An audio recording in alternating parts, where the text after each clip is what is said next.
کہ میرے پاس یہ جو LOC ٹریڈ کے ساتھ وابستہ ٹریڈرز ہیں وہ میرے پاس آئے تھے، بہت پریشان ہیں، بہت مشکلات میں وہ اس وقت پھنسے ہوئے ہیں۔ جیسا کہ آپ جانتے ہیں کہ چاہے مظفر آباد اڑی کی بات کریں یا راولا کوٹ کی بات کریں، ہم راولا کوٹ اور پنچ کی بات کریں،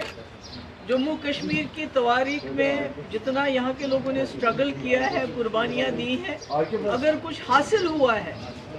تو یہ دو راستے 2005 میں جن کی شروعات ہوئی تھی،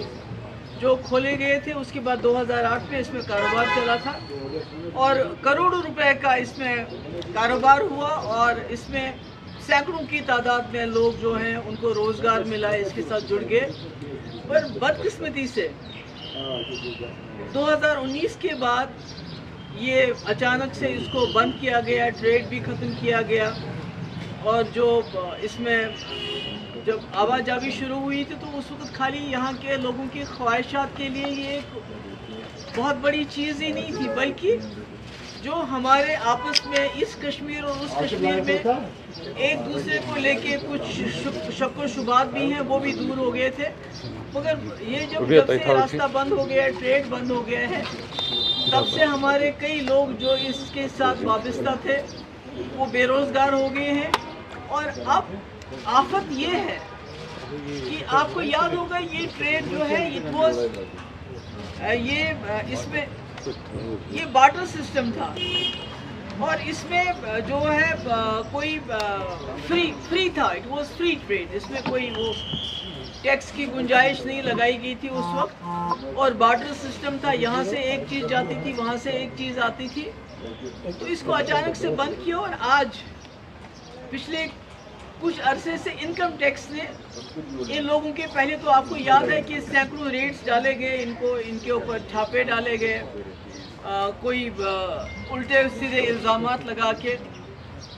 اس کے بعد انکم ٹیکس کی ان کو ابھی نوٹسز آتی ہیں، ان کو بلایا جاتا ہے انکم ٹیکس دو، GST دو، اور وہ پورے جو بھی ٹریڈ آج تک ہوا ہے، جو 2008 سے لے کے 2019 تک ہوا ہے، اس پہ ٹیکس کی ڈیمانڈ کر رہے ہیں۔ تو اب مجھے بتائیے، کسی نے 5 کروڑ روپے کا اگر کاروبار کیا ہے تو اس کا GST اور انکم ٹیکس کا جب حساب لگاتے ہیں تو وہ بھی 5 کروڑ بن جاتا، تو کہاں سے لائیں گے؟ تو بڑے بے بس اور لاچار ہو کے میرے پاس آئے، اور میں نے آج ہوم منسٹر کو اس لیے ایک لیٹر بھی لکھا ہے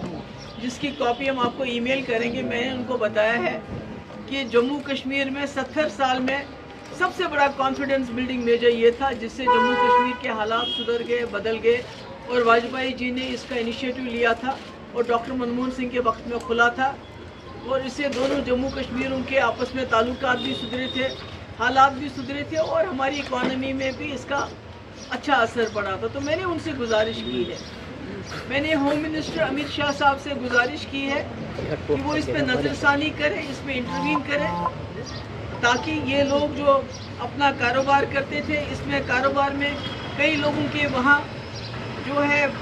پیمنٹ ان دا سینس کہ ان کی ٹرانزیکشن کا رکا ہوا ہے، وہ پیمنٹ جو بھی ملنا تھا وہ نہیں آیا، کئیوں کا یہاں پھنسا ہوا ہے مال، کئیوں کا وہاں پھنسا ہوا، جس کی وجہ سے نقصان ہوا ہے۔ تو میری گزارش ہے امت شاہ جی سے کہ وہ اس میں امیڈیٹلی انٹروین کرے، کیونکہ مجھے خدشہ ہے، مجھے ڈر ہے کہ انکم ٹیکس والے جو ڈپارٹمنٹ ہے جو اس وقت لگے ہوئے ہیں یہاں پر، جس میں بدقسمتی سے ہر چیز کی جاتی ہے جموں کشمیر کے لوگوں کو فردر ڈس ایمپاور کرنے کے لیے، ان کو ڈسپوزس کرنے کے لیے، تو اگر یہ اس میں انٹرونشن نہیں ہوتا ہے تو خدا نخواستہ ان لوگوں کی پراپرٹی سیز ہو سکتی ہے، اور جو کوئی بالکل قابل قبول نہیں ہے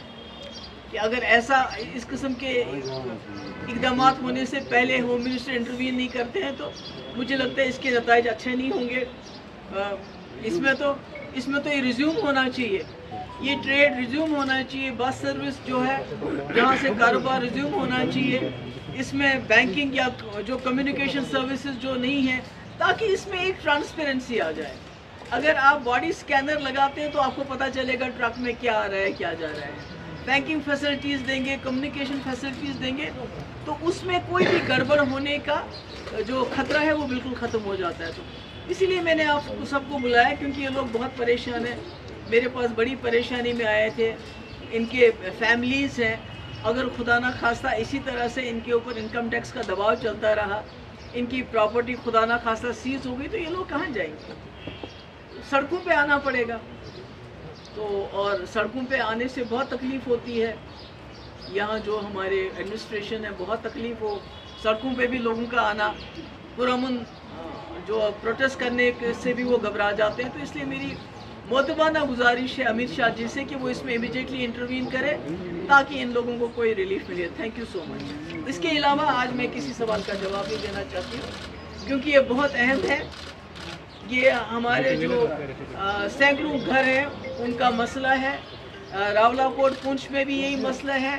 یہاں بھی یہی مسئلہ ہے۔ اگر آپ لوگ اس میں میری مدد نہیں کر رہے، جو میں جرنلسٹ سے کہنا چاہتی ہوں کہ اس کو پیغام کو دلی تک پہنچانے میں، تو یہ جو ہے سینکڑوں گھر یہ بے گھر ہو جائیں گے اور ان کی پراپرٹی سیز ہوگی۔ Thank you so much. 2 then